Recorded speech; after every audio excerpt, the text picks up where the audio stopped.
Əuzu billahi minəşşeytanirracim. Bismillahirrahmanirrahim. Allahümmə salli alə Muhammedin və ali Muhammed. Həzrəti Peyğəmbər salavatullah belə buyurmuşdur. Quran oxunan zaman onu dinləyən şəxs dünyanın bəlasından amanda qalar. Qur'anı oxuyan şəxs isə axirətin ağır imtihanından amanda qalar. Salamlayırıq əziz Qur'an sevərləri, dəyərli izləyiciləri. Bilirsiniz ki, bugün Həzrəti Peyğəmbərin xanımı və xanım Zəhranın anası, xanım Xədicə Kubra salamullahə aleyhanın şəhadət günüdür. Və bu şəhadət münasibəti ilə bütün Peyğəmbər və Əhl-i Beyt sevənlərə başsağlığı veririk.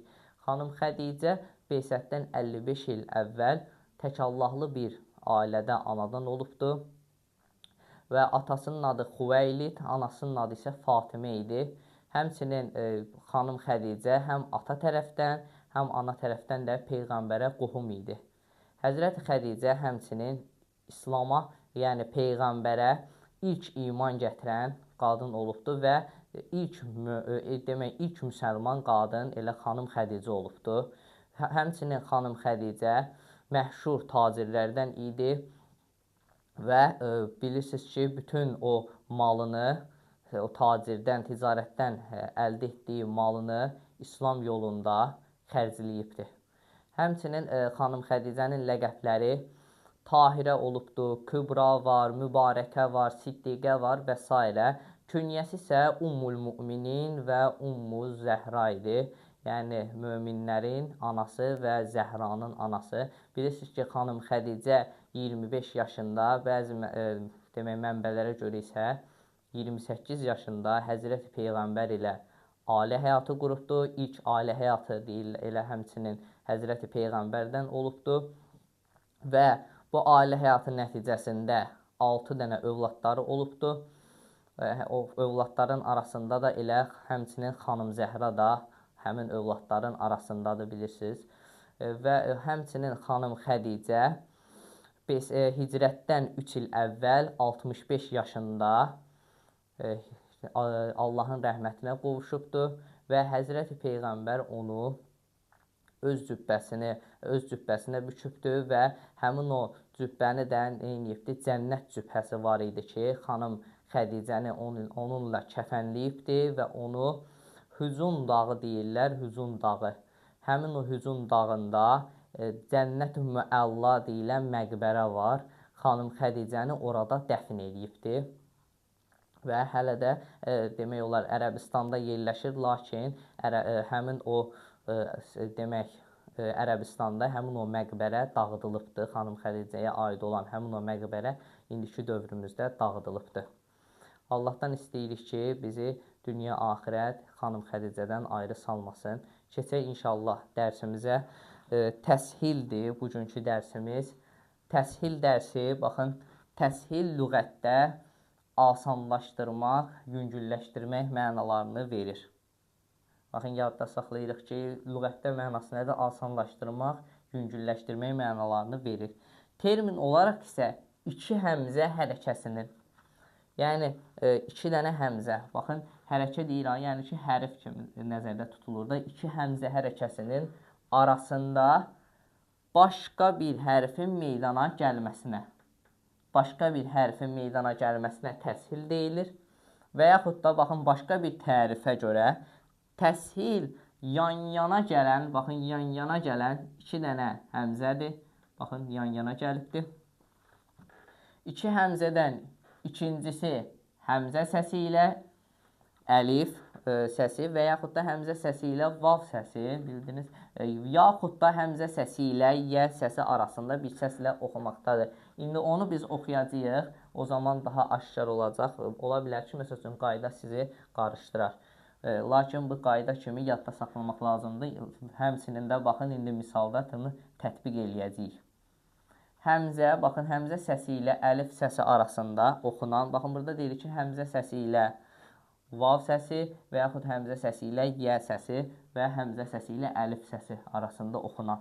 İndi bugünkü, baxın, misalda nədir? Həmzə səsi ilə əlif səsi arasında oxunan təshilə, baxın, hansı ayətdir? Fussilət surəsinin 44-cü ayəsində, baxın, bu kəlmə var. Fussilət surəsinin 44-cü ayəsində, baxın, o kəlmə keçir. O kəlməni misal göstərə bilərik. Burada, baxın, tələffüz zamanı çıxan səs, orada göstərəcəyik hə səsi olmamalıdır. Oxuyacağıq və oxuyan zaman göstərəcəyik ki, o necə oxunmalıdır. Baxın, 2 dənə ə gəlibdir. Baxın, cəmiyyun. Birinci, bunu biz üzüdən oxuyaq. Necə oxunacaq? Cəmiyyun. Görürsünüz, kəlmə belədir.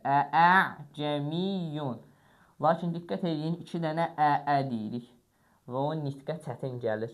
Qayda isə deyir ki, baxın, qaydanın adı nədir? Asanlaşdırmaq, yüngülləşdirmək. Allahın izni ilə indi oxunuş zamanı da onu yüngülləşdirəcək. Birinci əni deyəndə, demək, ağızdan tamam şəkildə əni çıxardırıq. Baxın, necə çıxartdıq? Bu şəkildə çıxartdıq, yəni qalın bir şəkildə, yəni necə deyərlər ki, məxrəcini çıxardırıq ki, Lakin digər ondan sonra gələn həmzə, baxın, bu əlifdə isə, o əni birbaşa deyərək yox, o əni biraz yayacaq. Yəni, birbaşa orada belə dayanmayacaq da. Burada, baxın, birincidə necə dayandıq? Baxın, nə dedik?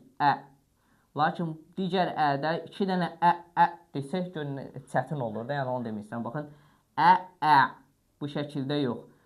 İkinci əni isə yayacaq. Yəni, maili şəkildə onu yayacaq. Yəni, üstündə onu belə çox sıxmayacaq da. Baxın, cəmiyyun.